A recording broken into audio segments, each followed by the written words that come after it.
political correspondent Rob Powell, who's in Westminster. Rob, what have the Home Office been saying? So essentially this means that all asylum seekers who have had their cases decided will still be able to remain in government-supported accommodation for another 3 months. So if someone had had their case rejected or had their appeal rejected, the usual process may have been that the government would take steps to try to deport them.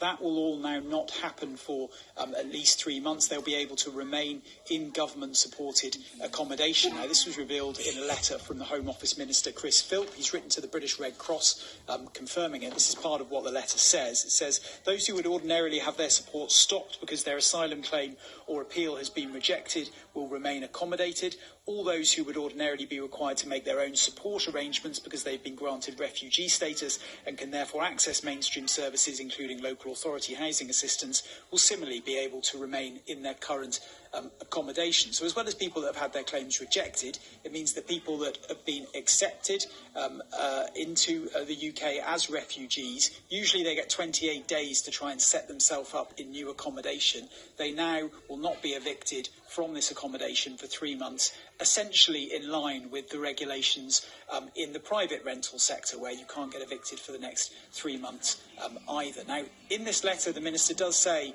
that they will need to source more capacity, more accommodation from some of the providers they use for this, and that this may have a knock-on impact in terms of some people not being able to be housed in the most suitable accommodation or areas. But the British Red Cross has welcomed this, saying that it will mean 50,000 people will now not be at risk of losing their accommodation. It also means that asylum support, payments that are made to asylum seekers, that will be guaranteed even if someone has had their asylum claim turned down, and there will be extra accommodation tailored towards asylum seekers that need to self-isolate. Now, separately to this, there's been a number of immigration detainees, people that have been held in removal centres pending deportation.